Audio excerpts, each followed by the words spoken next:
Gentlemen, what is going on today? My name is Ryan Mickler. I'm the host and the founder of the Order of Man podcast and movement. Welcome to your Friday Field Notes. I'm going to share some thoughts that I've been thinking about throughout the week. If you're new to the podcast, I interview incredible men, learn from them, try to extract all the wisdom they have to share with us in a short but punchy, powerful conversation and deliver that to you here on this podcast. Now, the Friday Field Notes is a little different. Unfortunately, you just get to hear from me. But we do have the interviews. We have the Ask Me Anything. We have the Friday Field Notes. We just did a bonus episode yesterday with Tim Tebow. So if you haven't listened to that one, go back and listen. Very powerful conversation. But yeah, we're trying to do a lot to get the word out about masculinity and helping you improve as a man. Guys, I got a lot to talk with you about today. We're going to go through 4 mindsets of masculine leadership. This is from my book, The Masculinity Manifesto, which you can pick up a copy wherever you get books. Also, if you're interested, we have signed copies available. We also have an exclusive edition available with a leather cover, custom leather bookmark, signed copy, custom hand wood-turned pen, and also a signed note card from me. You can get that at store.orderofman.com. Now, one other announcement I want to make. You see me wearing this jacket right here. My camo is clashing today. I've got this Origin brand new 100% made and sourced in America camo on today. Wanted to show this off. Excited to finally get this in. Of course, it clashes with my Order of Man camo, but it is what it is. This is where it's at right here. But want to mention, Origin is doing something very, very cool. I just got these boots yesterday. These are called their Victory Boot. Again, what's cool about Origin is everything is 100% made and sourced in America. So this is their Victory Boot. They're releasing this today, and there's only 500 of these available. And I've got a pair of them. They were nice enough, kind enough to give me a pair of these. So the Victory Boot, they also have their Victory Denim, which is sitting, actually that's sitting in my bedroom. So if you're interested in those, go check them out, because what they're doing is they're giving away a brand new Audette bike. This is made in America. It's a motorcycle, not just a bicycle. It's a motorcycle. They're giving it away. If you want to learn more about how they're doing that based on the boots and based on the denim, then go to originusa.com, and check out their boots, check out their jeans. These are the Victory Boots, the Victory Denim, and you're going to be entered in for their sweepstakes on that brand new Audette motorcycle, which is rad. So you definitely want to check that out. originusa.com. All right, guys, enough with the promotional. For now, let's get to the meat of the conversation. Again, want to talk with you about the mindsets of masculine leadership, because if you're listening to this, odds are very, very good, very, very likely that you are either a leader in some capacity or you would like to be a leader in some capacity. And in order to be an effective leader, we need to have the right mindset to be able to do these things. This isn't a one and done type thing. We have to continue to work on these mindsets, develop the skill sets, and then lead people effectively. Now, I don't care if it's in fatherhood, as a husband, as a team leader, as an employer, as a coach or a trainer or a mentor. It doesn't matter how you're showing up. The cool thing about what I'm going to share with you, the mindsets, is that they're universally true, meaning they're principles. So we're going to break down each one. Again, this comes from my book, The Masculinity Manifesto. Number 1 is you have to overcome the ease of modernity.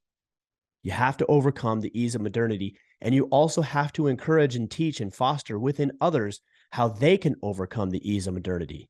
Because if everything was easy, which it is relatively easy right now, and I know that's not to discount the hardships people are dealing with.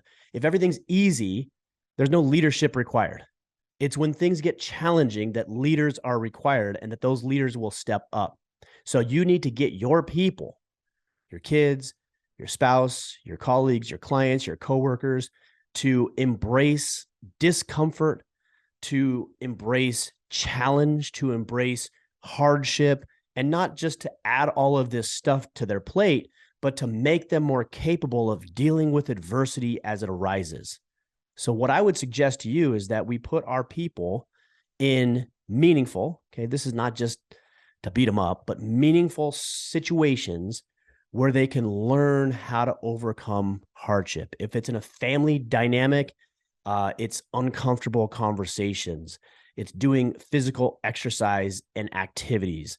It's going through physical hardship. It's teaching kids maybe even to speak in public, which is a real challenge for people, to be able to express their thoughts and their ideas in a controlled environment so they can learn how to do that effectively. The more that you can make it a challenging situation, not hard for the sake of being hard, but with meaning behind it and purpose behind it, the better leader you're going to be and the better your people are going to do.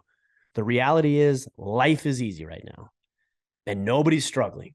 Well, that's not true. People are struggling, but nobody's struggling to the degree that they will at some point in their life. And your measure as a leader is your ability to help them overcome the challenges as they present themselves. And if they're not challenging right now, trust me, they will be at some point. So your job as a leader is to help people overcome the ease of modernity and not take the path of least resistance, but the path of most resistance in training type environments so that when real world kicks you in the teeth or your people in the teeth, they'll be prepared to deal with it. Number 2 is don't be a superhero. Guys, as a leader, it's very tempting to come in and rescue people from their problems. In fact, many people believe that's what leadership is, that if somebody's struggling, I'm going to jump in the water and I'm going to save them. Now, there might be situations where you actually need to do that. I'm talking metaphorically, of course, or maybe even literally. There might be situations where you need to do that, but those are few and far between. Those are situations where someone is in real danger or the consequence of what's happening, the situation is dire and potentially catastrophic. You may need to jump in and save somebody. But the overwhelming majority of the time, that's not what it is. And what I see a lot of leaders do is they swoop in their Superman cape and they rescue everybody from their problems. They try to spare them from hardship. They try to spare them from the consequences of the choices and decisions they've made. And while that might seem like the right thing to do, inevitably it's a failing tactic. It's a failing strategy because you're not empowering people. You're not letting them see that there's choice and decisions and consequences that follow. You're not letting people experience the weight of their decisions. Now, again, if it's catastrophic or even life-threatening, sure, maybe that calls for you coming in to rescue somebody.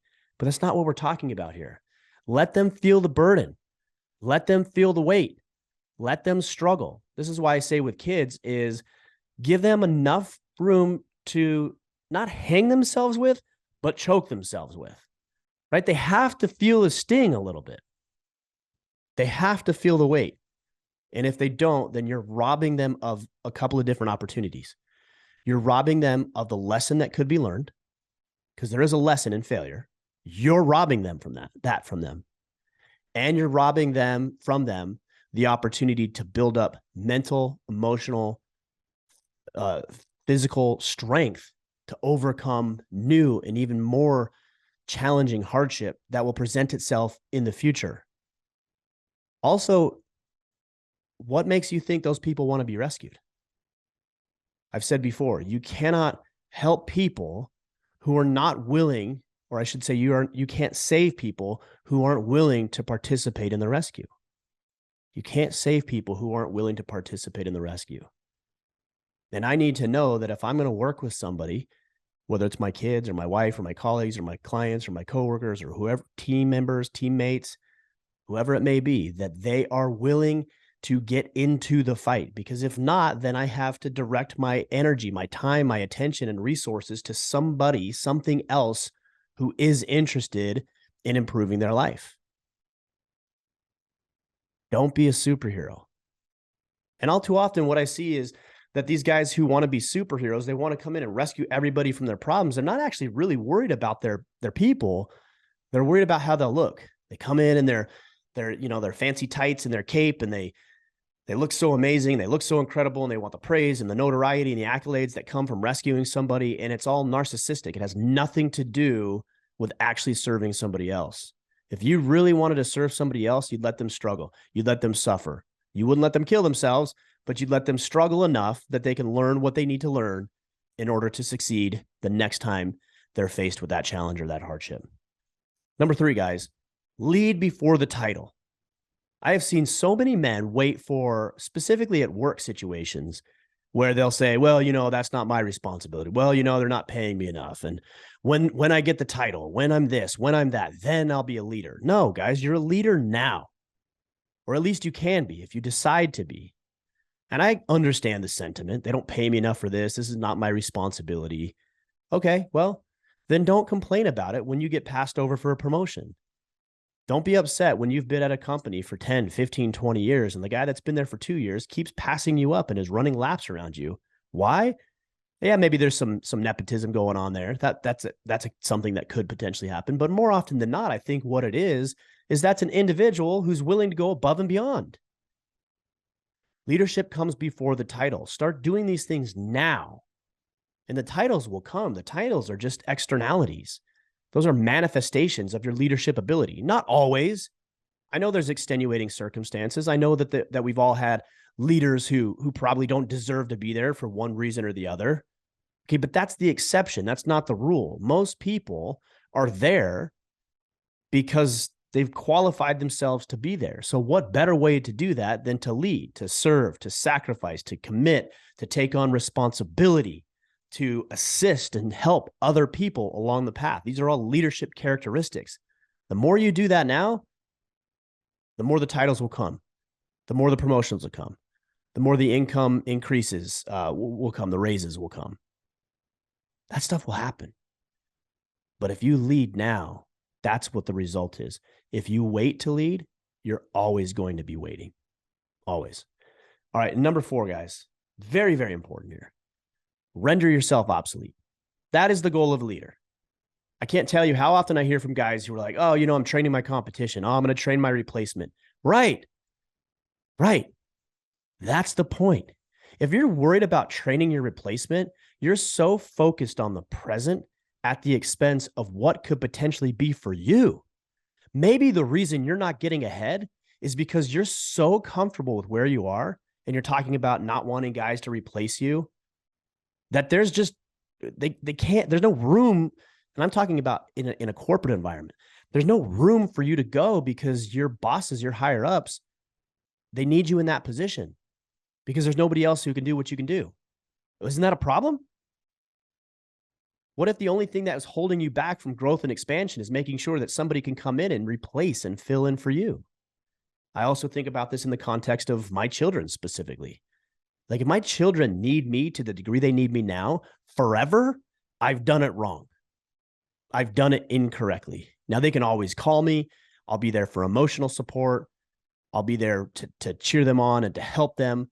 But if I'm having to pay their bills, if I'm having to put a roof over their head, if I'm having to put food in their bellies, if I'm having to, emotionally babysit them forever, I have failed. They have not failed. I have failed. My job is to put myself out of work. It's to render myself obsolete. And the more I think about this, I'm not saying that you're going to be gone and out of the picture entirely, but your relationship should evolve, specifically with the kids. Okay, you're always going to be their father, sure. But more importantly than that, it's how the relationship evolves over time. So if you have a 1-year-old, you're probably still wiping poo off of your baby's butt. Okay, you probably shouldn't be doing that when they're 8 years old. And at 8, you're trying to teach them to work hard and eat everything that's on their plate. And at 16, that's probably something you shouldn't be worrying about. At 16, you're going to be making sure they know how to drive responsibly. You're going to need to make sure they know how to find good friends. You're going to help them navigate potential relationship issues and things that they have going on. Okay. Then at 24, you're going to be worrying about how to help them with their career decisions and starting their own families. You see how this evolves? And yet we have 40-year-olds who never evolved out of this 16-year-old little boy. Why? Because mommy and daddy did not render themselves obsolete. In fact, they found value in being needed for everything. So what I would suggest is that you don't find value in being needed. You find value in seeing that your people are thriving without you. Now that's hard. There's a little bit of a sting that comes with that. My oldest is 14 years old. He's a lot more independent than he has been over the past several years. And I'm not as cool as I once was.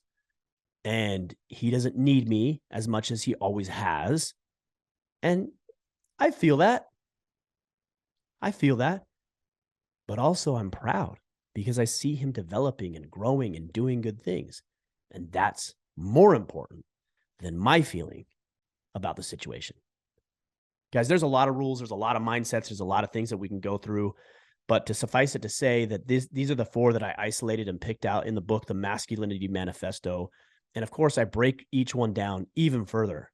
So if you're interested in picking up a copy of this, make sure you do wherever books are sold, or you can go to store.orderaman.com to pick up the signed copy or the exclusive version that's available. But again, the 4 mindsets of masculinity are, number 1, overcoming the ease of modernity, helping people to do that and for yourself. Number 2, not being a superhero, not rescuing everybody from their problems, but helping equip them with the knowledge and the skill sets and the tools they need to deal with their own problems. Number 3, leading before the title, not waiting for somebody to come bestow leadership upon you or knight you, Sir Mickler or Sir whoever. Lead now. The titles will come. And number 4, render yourself obsolete. Relationships should evolve, and you should be the one helping those things evolve. Guys, I hope that helps. This is how we lead as men. This is what the world needs more of. Trust me. You don't even need to trust me. You know, we just had elections, and some things you're excited about, and others like, how can we elect these people? It's because we don't know what leadership looks like, and we're not acting like leaders. If more of us did just these 4 simple things, not always easy, sometimes challenging, but very simple, the world, politics, your business, your family, every environment would be better because of it. I hope that helps, guys. Shoot me a message. Let me know if there's other mindsets that you think are important that we ought to address in future episodes. We can certainly do that. Hit me up on Instagram at Ryan Mickler. Very active over there.